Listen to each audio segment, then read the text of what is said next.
అర్జున్ని సాటిస్ఫై చేస్తూ హిరణ్యకశిపుని చంపేస్తాడు. ఆ తర్వాత తన కొడుకైన ప్రహ్లాదుని అసుర కులానికి రాజుని చేసి దేవతలంతా వెళ్లిపోతారు. సంవత్సరాలు గడుస్తాయి. ప్రహ్లాదుడు ఒక గొప్ప రాజులా ఎదుగుతాడు. తన పరిపాలనలో అసుర కులం చాలా గొప్ప స్థాయికి చేరుకుంటుంది. ప్రతి ఒక్కళ్ళు యజ్ఞయాగాలు చేస్తూ విష్ణుకి దాసోహం అయిపోతారు. రాజే కాకుండా తన ప్రజల్ని కూడా ధర్మ మార్గాల్లో నడిపాడు. చివరిగా ప్రహ్లాదుడు కూడా దిగే టైం వచ్చింది. తన కొడుకు విరోచనుడు రాజ్యాన్ని ఎక్కే టైం వచ్చింది. తండ్రి ఎంత గొప్పవాడైనా విధిని ఎవరూ మార్చలేరు కదా.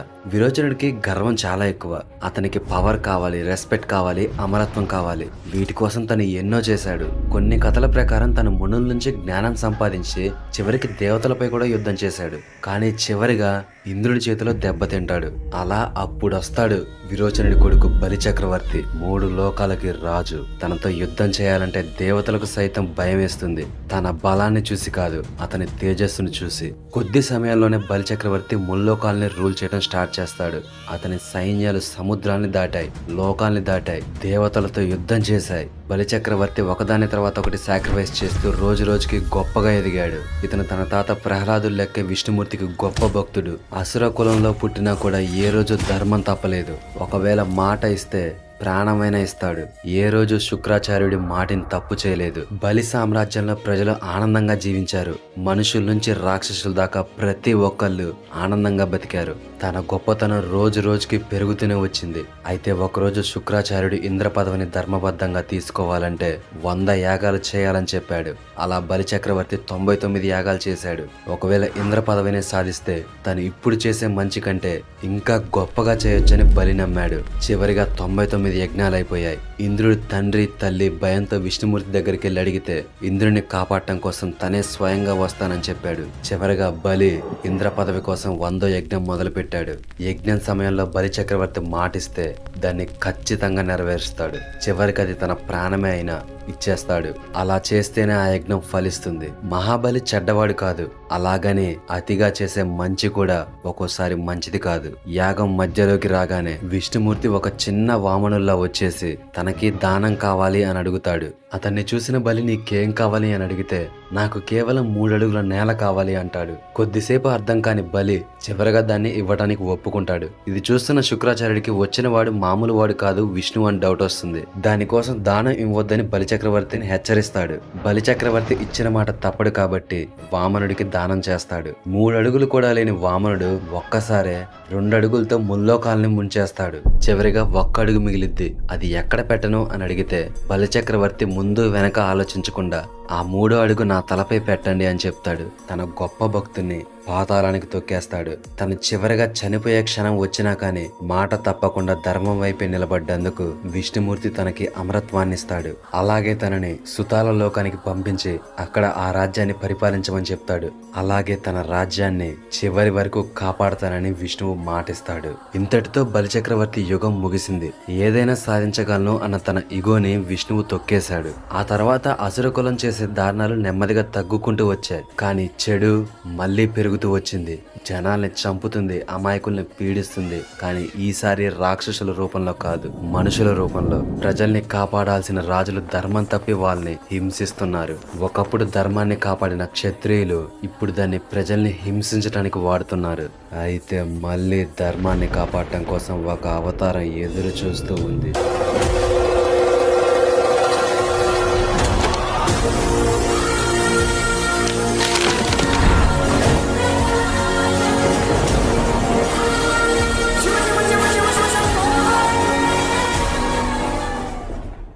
బలిచక్రవర్తి అండర్ వరల్డ్ కి వెళ్లిపోయిన తర్వాత దేవతలకి వాళ్ళ రాజ్యాలు వచ్చాయి. మళ్ళీ భూమి మీద ప్రశాంతత వచ్చింది. అసురులు తగ్గిపోయారు. భూమి అంతా కొంతకాలం మటుకు ప్రశాంతంగానే ఉంది. కానీ ఆ తర్వాత భూమి మీద ఉండే రాజులకి రాజ్యాకాంక్ష పెరిగిపోయింది. వాళ్ళకున్న రాజ్యాలు చాలక పక్క రాజ్యాలను కూడా జయించడం మొదలు పెట్టారు. ఈ ప్రాసెస్ లో ప్రజల్ని చాలా ఇబ్బంది పెట్టారు. ఒక మనిషి ఎన్ని తప్పులు చేయకూడదో అన్నీ చేశారు. చివరికి ఇది ఏ స్థితికి వచ్చిందంటే ప్రశాంతంగా ఒక మనిషి యజ్ఞం చేసుకోవాలన్నా పర్మిషన్ తీసుకోవాల్సి వచ్చేది. ప్రతిసారిలాగే విష్ణువు మళ్ళీ కాపాడటానికి వచ్చాడు. కానీ ఈసారి ఇప్పటిదాకా వచ్చిన దానికంటే అతి భయంకరంగా వచ్చాడు.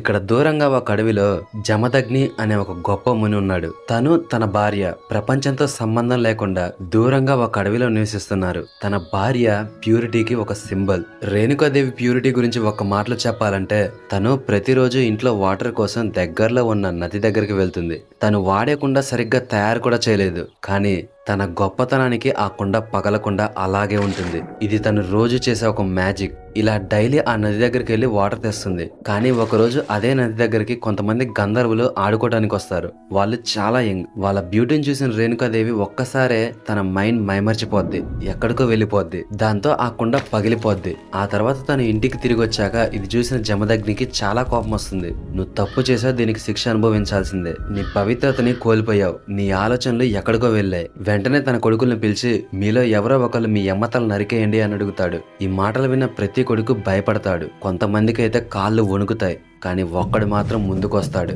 తన కళ్ళల్లో భయం లేదు, చెయ్యి గొడ్డలు పట్టుకొనుంది. తన మాటలో చిన్న వణుకు కూడా లేదు. సరే నాన్న అని చెప్పి వెనక్కి కూడా తిరగకుండా తల నరికేశాడు. ఆ ఆశ్రమం మొదటిసారి రక్తంతో తడిసిపోద్ది. ఇది చూసిన జమదగ్ని తన కొడుకు తను చెప్పిన మాట తప్పకుండా, చివరికి అది తన తల్లి అయినా కూడా తన మాట నిలబెట్టినందుకు నీకేం కావాలో కోరుకో అని వరమిస్తాడు. దానికి పరశురాముడు తన తల వంచి తన మాట ప్రేమతోటి బాధతోటి వినయంతో ఉంటుంది. నాకు మా అమ్మని నా తమ్ముల్ని తిరిగి అని అడుగుతాడు. అలాగే ఈ రోజు ఒకటి మా జీవితాల్లో జరిగింది అని కూడా లేకుండా చేయమని చెప్తాడు. కానీ ఈ పని తన పేరు ప్రపంచానికి ఎవరో తెలియజేసేలా చేసింది. ఎప్పుడైతే పరశురాముడు తన గొడ్డల్ని తన తల్లిపై లేపాడో తను సాధారణమైన వాడు కాదని అందరికీ అర్థమైపోయింది. తన విధేయత ఒక కత్తి కంటే పదునైంది. తను పుట్టుకతో ఒక బ్రాహ్మణుడు అయినప్పటికీ తన గుండె మాత్రం యుద్ధం చేయడానికి కొట్టుకుంటుంది. దాంతో పరశురాముడు ప్రతి యుద్ధం గురించి తెలుసుకోవడం కోసం, అస్త్రశస్త్రాల కోసం పర్వతాల మీద ఒంటి కాలుతో శివుడి కోసం తపస్సు చేస్తాడు. తన శరీరాన్ని చీమలు పురుగులు కొరుక్కు తింటున్నా, చలి వణికిస్తున్నా, చివరికి మాటే తడబడుతున్న శివుడి పేరు జపించడం మాత్రం ఆపలేదు. అయితే చివరిగా శాశ్వతత్వాన్ని చూసే మహాదేవుడు తన కోసం వస్తాడు. పరశురామ, నేను నీ తపస్సు చూశాను, నీకేం కావాలి? ఇది విన్న పరశురాముడు తన మోకాళ్ళపై కూర్చొని, మహాదేవ నాకేం వద్దు, నాకు రాజ్యకాంక్ష లేదు, ఆనందాల మీద ఆశ లేదు, కానీ నాకు నీ ఆయుధాలు కావాలి. యుద్ధాన్ని నేర్పించి నాకు ఈ భూమిని తప్పు చేసే వాళ్ళ నుంచి కాపాడటం కోసం నాకు అస్త్ర శస్త్రాలు నేర్పించు. ఇది విన్న శివుడు చిన్న నవ్వు నవ్వి, సరే పరశురామ, ఇదే నా గొడ్డలి, ఇది కాలం కంటే పదునైంది. నేను నీకు యుద్ధమే కాదు, రుద్రుడి యొక్క కోపం అంటే ఏంటో నేర్పిస్తాను. ఈ రోజు నుంచి నువ్వు నా శిష్యుడివి. ఆ తర్వాత కొంతకాలానికి పరశురాముడు శివుడి నుంచి అన్ని విద్యలు నేర్చుకుంటాడు. యుద్ధం నుంచి అస్త్రం దాకా అన్నీ నేర్చుకుంటాడు. అలా పుట్టుకతో బ్రాహ్మణుడైన ఒక ముని కోపంతో క్షత్రియుడయ్యాడు. ఇలా శివుడి నుంచి అన్ని విద్యలు నేర్చుకుని పరశురాముడు ఇంటికి బయలుదేరతాడు. ఇక్కడ జమదగ్ని ముని ఆశ్రమం కాడ కార్తవీర్యార్జునుడు అనే ఒక రాజు తన ఇంటికి ఆతిథ్యానికి వస్తాడు. కార్తవీర్యార్జునుడు ఐహాయ వంశానికి చెందినవాడు. ఇతని యయాతి యొక్క వారసుడైన యదు కొడుకు. ఐహాయ వంశస్థులు చాలా గొప్ప వాళ్ళు. వీళ్ళు మాహిష్మతి సామ్రాజ్యాన్ని పాలించేవాళ్ళు. ఇది ప్రెసెంట్ గా మధ్యప్రదేశ్ లో ఉంది. కానీ ఈ వంశం కార్తవీర్యుడు పుట్టక ముందు రోజు రోజుకి పడిపోతూ వచ్చింది. అయితే ఈ కార్తవీర్యుడి తండ్రైన కృతవర్యుడికి అప్పటికి పిల్లలు లేరు. తన రాజ్యాన్ని పాలించడానికి తనకు వారసుడుగా ఒక గొప్ప కొడుకు కావాలని చెప్పేసి వెయిట్ చేస్తూ ఉన్నాడు. దాంతో కృతవర్యుడు దత్తాత్రేయుడి కోసం ఎన్నో యజ్ఞాలు దానాలు చేశాడు. ఈ దత్తాత్రేయుడు శివుడు విష్ణు బ్రహ్మ ముగ్గురు కలిసిన ఒక అంశ. ఫైనల్ గా తను చేసిన పనులకు మెచ్చిన దత్తాత్రేయుడు తన ముందుకొచ్చి, కృతవర్య, నువ్వు ఏ పని కోసమైతే ఈ యజ్ఞాలు చేశావో నిన్ను కదిస్తున్నా. నీకు పుట్టే కొడుకు అన్ని యుద్ధ విద్యల్లో గొప్పవాడవుతాడు. వాడికి 1000 చేతులు గొప్ప ఆయుధాలతో నీ కొడుకు నీ సామ్రాజ్యాన్ని పాలిస్తాడు. అలా కార్తవీర్యార్జునుడు ఎన్నో సంవత్సరాలకి కృతవర్యుడికి కొడుకుగా పుడతాడు. తను పుట్టుక నుంచే డివైన్ ఎనర్జీ తోటి అందరి పిల్లల కంటే గొప్పగా ఉంటాడు. కొద్ది రోజుల్లోనే అన్ని యుద్ధ విద్యలు, అస్త్రాలు, శాస్త్రాలు అన్ని నేర్చుకుంటాడు. ఇంత శక్తివంతుడైన అర్జునుడు కొద్ది రోజుల్లోనే అన్ని రాజ్యాల్ని జయిస్తాడు. యుద్ధాల్లో తను 1000 చేతులతో యుద్ధం చేయటం వల్ల తనకి సహస్రబాహు అనే పేరు కూడా వచ్చింది. ఆ తర్వాత తను మాహిష్మతిని ఎన్నో సంవత్సరాలు ధర్మంగా పాలించాడు. కానీ కొంతకాలం తర్వాత తన శక్తితో పాటు గర్వం కూడా పెరిగింది. తనని ఎవరు ఆపలేరన్న అహంకారంతో ఎన్నో తప్పులు చేయటం మొదలు పెట్టాడు. ఇలా ఒక రోజు కార్తవీర్యార్జునుడు నర్మదా నది దగ్గర తన భార్యలతోటి సరదాగా ఉంటూ నది ప్రవాహం అడ్డొస్తుందని చెప్పేసి తన తన చేతులతోటి ఆ నదిని ఆపేస్తాడు. దీంతో ఆ నర్మదా నది ఉప్పొంగి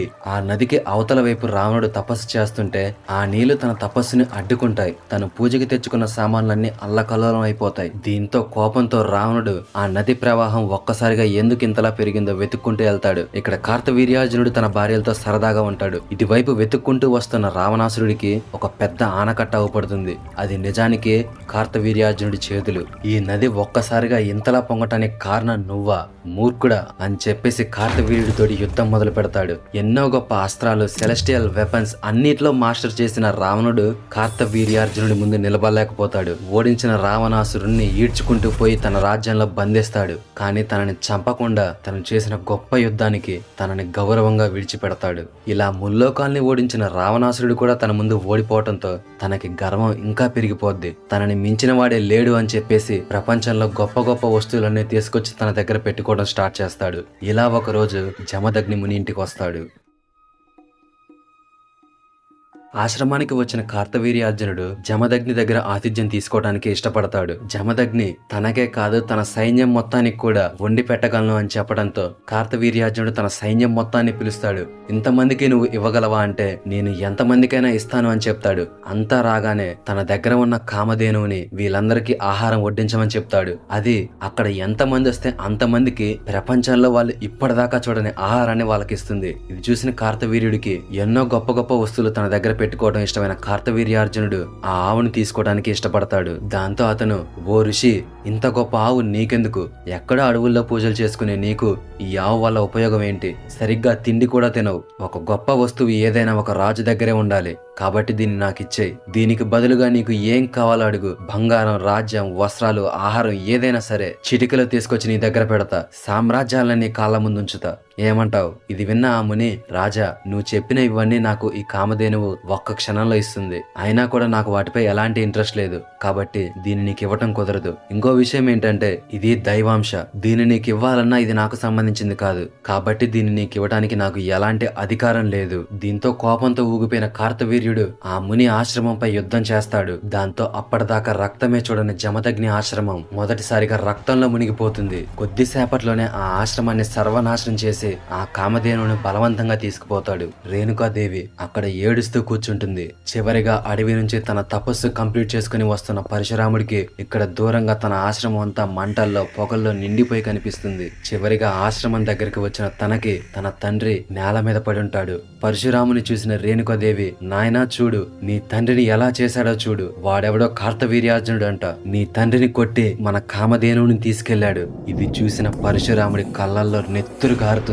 అప్పటికే ఈ భూమి మీద తప్పు చేసిన ప్రతి క్షత్రియుడి తల నరకాలని డిసైడ్ అయిన పరశురాముడు ఈ పని కూడా క్షత్రియుడైన కార్తవీర్యార్జునుడే చేయడంతో గొడ్డలి పట్టి కార్తవీర్యార్జునుడి సామ్రాజ్యానికి పరిగెత్తడం మొదలు పెడతాడు. ఫైనల్ గా పరశురాముడు కార్తవీర్యార్జునుడి సామ్రాజ్యానికి వస్తాడు. అతన్ని చూసిన ప్రతి ఒక్కళ్ళు, ఎవరు నువ్వు, ఎందుకు వస్తున్నావు, నీకు ఏ దానం కావాలో అడుగు అని అంతా అడుగుతారు. ఎవ్వరి మాట లెక్క చేయకుండా డైరెక్ట్ గా రాజ దర్బారులోకి అడుగు పెడతాడు. తను వచ్చేలోపే ఒక సైనికుడు, మహారాజా, ఎవడో ముని ఎంత ఆపుతున్నా ఆకుండా కోపంతో గొడ్డలు పట్టుకుని మన రాజ్యంలోకి వస్తున్నాడు. ఇది విన్న ఆ కార్తవీర్యుడు, ఒక మునికి ఏం అవసరం ఉంటుంది? వాడికి ఏ వస్త్రాలో, ఆహారమో, డబ్బో కావాల్సి ఉంటుంది. తీసుకెళ్లేది వాడి మొహాన పడేయండి. ఇలా మాట్లాడే లోపే పరశురాముడు కార్తవీర్యుడి ముందుకు వస్తాడు. సూర్యుడు ఉదయిస్తున్నట్టు ఉండే కార్తవీర్యుడి బంగారపు సింహాసనం చూడటానికే చాలా గొప్పగా ఉంటుంది. పరశురాముడు ఒక్క మాట కూడా సాగతీయకుండా గొడ్డలి తన వైపు చూపిస్తూ, ఏ కార్తవీర్యార్జున, నువ్వు నేను లేని సమయంలో నా ఇంటికి వచ్చి నా తండ్రిని కొట్టి మాకు ఎంతో పవిత్రమైన కామధేనువుని తీసుకొచ్చావు. మర్యాదగా నువ్వు దొంగలించిన ఆ కామధేనువుని నాకు ఇచ్చేయి. ఒకవేళ కాదంటే నీ తల నరికైనా తీసుకుపోతా. ఇది విన్న చుట్టుపక్కల సైనికులంతా, ఏంటి ఈ యువకుడు, అందులోనూ ఒక బ్రాహ్మణుడు కార్తవీర్యుని చంపుతాడా? వీడు మతుండే మాట్లాడుతున్నాడా? వెంటనే కార్తవీర్యుడు పరశురాముడితోటి, ఏ బ్రాహ్మణోత్తమ, నన్ను చూసి రావణుడే భయపడ్డాడు. ఏ దేవతలు కూడా నాతో యుద్ధం చేయడానికి ఇష్టపడరు. అలాంటిది నువ్వు నా దగ్గరకు వచ్చి నన్నే యుద్ధానికి ఛాలెంజ్ చేస్తావా? సరే రా.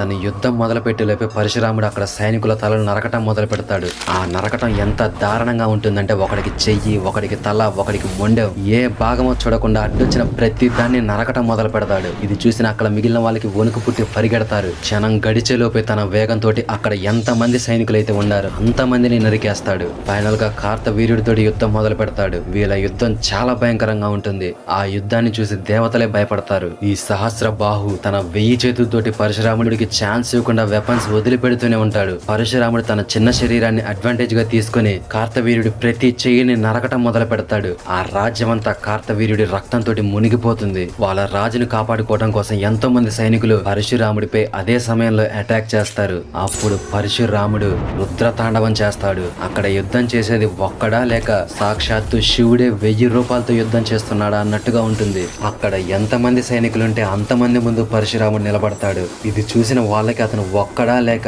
ఈ ప్రపంచమంతా వాడే ఉన్నాడా అనిపిస్తుంది. రాజ్యంలో అడ్డొచ్చిన ప్రతి సైనికుడిని నరికేస్తాడు. చివరిగా కార్తవీర్యార్జునుడి 1000 చేతులు నరికేసి తన తలని తెంపేస్తాడు. తన కామధేనువుని తీసుకుని ఇంటికి వెళ్ళిపోతాడు. అప్పటికైతే పరశురాముడు ప్రశాంతంగానే ఉన్నాడు. ఇక్కడ కార్తవీర్యుడి కొడుకులు ఇంటికి వచ్చి చూసే లోపు వాళ్ళ రాజ్యం రక్తంలో మునిగిపోద్ది. ఒకవేళ తన తండ్రి ఏదో గొప్ప యుద్ధం చేశాడేమో అనుకుంటారు. కానీ లోపలికి వెళ్లి చూస్తే మొండెం చేతులు లేని భయంకరమైన తన తండ్రి రూపాన్ని చూసి వాళ్ళకి వణుకు పుట్టుద్ది. తన తండ్రిని చంపింది పరశురాముడు అని తెలుసుకుని కొంత టైం తర్వాత పరశురాముడు ఇంట్లో లేనప్పుడు తన తండ్రి జమదగ్నిని చాలా దారుణంగా చంపేస్తారు. ఇంటికి వచ్చిన పరశురాముడికి తన తండ్రి జీవోత్సవంలో అవపడతాడు. తన తండ్రిని ప్రాణం లేకుండా చూసిన తను ఈ భూమి మీద తప్పు చేసిన ఏ క్షత్రియుడిని వదిలిపెట్టను, అలాగే ఐహాయ వంశస్థుల్లో ఏ ఒక్క క్షత్రియుడిని వదిలిపెట్టను, అది ముసలివాడైనా చిన్న పిల్లవాడైనా సరే. ఇలా తనకి తాను శపథం చేసుకుని నరకటం మొదలు పెడతాడు. దాంతో పరశురాముడు ఈ భూమి మీద క్షత్రియుడు అనేవాడే ఉంటే ధర్మం నిలబడదు అని చెప్పేసి 21 సార్లు భూమి చుట్టూ తిరిగి ప్రతి రాజుని నరికేశాడు. ఆ రాజులు సైనికుల భార్యల కన్నీళ్లతో భూమి నిండిపోయింది. కొంతమంది తనని శపించారు, కొంతమంది తిట్టారు, కొంతమంది జాలి లేనివాడు అన్నారు. కొంతమంది పరశురాముడికి భయపడి వాళ్ళ పిల్లల్ని సీక్రెట్ గా పెంచేవాళ్ళు. కానీ సంవత్సరాల తర్వాత పరశురాముడు తిరిగి వచ్చి వాళ్ళని మళ్ళీ చంపేశాడు. ఇలా దాదాపు 21 తరాల దాకా హయాయ వంశానికి చెందిన వాళ్ళని తప్పుదారిలో వెళ్లిన రాజుల్ని నరికేశాడు. జనాలు తను వస్తున్నాడంటేనే భయపడేవాళ్ళు. తన అడుగుల శబ్దం వింటేనే ఎక్కడి వాళ్ళు అక్కడ పారిపోయేవాళ్ళు. చనిపోయిన రాజుల భార్యలు వాళ్ళ పిల్లల్ని కాపాడుకోవడం కోసం మొక్కని దేవుడంటూ లేడు. వాళ్ళ ఆర్తనాదాలు చివరికి స్వర్గం దాకా వెళ్ళాయి. దేవతలు కూడా చివరికి విష్ణుకెళ్ళి చూసి మీరు ఈ అవతారాన్ని ధర్మాన్ని కాపాడటానికి తీసుకొచ్చారు, కానీ దీని కోపం మొత్తం తగలబెట్టేస్తుంది. వీళ్ళ ఆర్తనాదాలు ఒకవేళ దేవుడే విన్నాడేమో. కశ్యప మహర్షి పరశురాముడి దగ్గరికి వచ్చేసి రామాయక చాలు, ఈ భూమి ఊపిరి కోరుకుంటుంది. నువ్వు ఏ పని కోసమైతే 21 తరాల క్షత్రియుల్ని చంపేశావో అది జరిగింది. ఇక అంతా మంచి జరుగుతుంది. ఇక చాలు, ఈ దండయాత్రని ఆపు అని చెప్పడంతో పరశురాముడు చివరిగా తన యజ్ఞాన్ని ఆపి ఆ రక్తాన్నంతా 5 గొప్ప నదుల్లో కలిపేశాడు. దాన్నే సమంత పంచక అంటారు. ఆ తర్వాత పరశురాముడు ఈ భూమిని కశ్యప మహర్షికి దక్షిణగా ఇచ్చాడు. తన గొడ్డల్ని పక్కన పెట్టి తను వెళ్ళిపోయాడు. ఇకపై తను ఎప్పుడు కూడా ఈ భూమిని తన ఇల్లని కానీ తనకి సంబంధించిందని కానీ చెప్పకూడదు. ఎందుకంటే అది కశ్యప మహర్షికి దక్షిణగా ఇచ్చాడు కాబట్టి. భూ సామ్రాజ్యాల నుంచి వెలేసిన తర్వాత పరశురాముడు పర్వతాల్లోకి, అడవుల్లోకి, కొండల్లోకి వెళ్ళాడు. ఆ తర్వాత చాలా కాలం పరశురాముడు అజ్ఞాతంలోనే బతికాడు. ఫైనల్ గా త్రేతాయుగంలో ఎవరో ఒక కుర్రాడు శివధనుసుని చాలా ఈజీగా విరిచాడు అని తెలుసుకుని చాలా కోపంతో ఫైనల్ గా రాముడి పెళ్లి అయ్యేటప్పుడు ఆ పెళ్లి మధ్యలోకి వచ్చేసి ఇక్కడ ఎవరు ఈ ధనుసుని విరిచింది అని అడుగుతాడు. ఇది చూసిన దశరథ మహారాజు తన కోపం తెలిసిన అతను మీరు దయచేసి నా కొడుకు శ్రీరాముని వదిలిపెట్టండి అని అడుగుతాడు. వెంటనే పరశురాముడు ఏ దశరథ, నేను ఒకప్పుడు 21 సార్లు ఈ భూమి మీద ప్రతి ఐహాయ వంశానికి చెందిన వాళ్ళని తప్పు చేసే ప్రతి క్షత్రియుని చంపేశా. ఆ సమయంలో నీలాంటి కొంతమందిని వదిలేశా. ఈసారి నా దారికి అడ్డుపడితే ఈ భూమి మీద క్షత్రియుడు అనే వాడిని లేకుండా చేస్తా. నా దారికి అడ్డు తప్పుకో అని చెప్పి రాముడి దగ్గరికి వెళ్తాడు. శ్రీరాముని డివైన్ ఫామ్ ని తెలుసుకున్న పరశురాముడు ఇక తన ఉపయోగం ఈ భూమికి అవసరం లేదు అని తెలుసుకుని అక్కడి నుంచి వెళ్లిపోతాడు. ఆ తర్వాత చాలా కాలానికి మహాభారతం సమయంలో భీష్ముడికి, పాండవులు కౌరవుల గురువైన ద్రోణుడికి, కర్ణుడికి యుద్ధ విద్యలు నేర్పిస్తాడు. నిజానికి పరశురాముడు విష్ణువు మిగిలిన అవతారం లెక్క తనది పరిపూర్ణమైన అవతారం కాదు. ఇంకా కరెక్ట్ గా చెప్పాలంటే తను వచ్చిన పని ఇంకా అయిపోలేదు. కాబట్టి తను చిరంజీవిలాగా కలియుగాంతం మటుకు ఈ భూమి మీదనే ఉండాలి. ఎందుకంటే విష్ణుమూర్తి చివరి అవతారమైన కల్కికి గురువుగా ఈ పరశురాముడే రావాలి.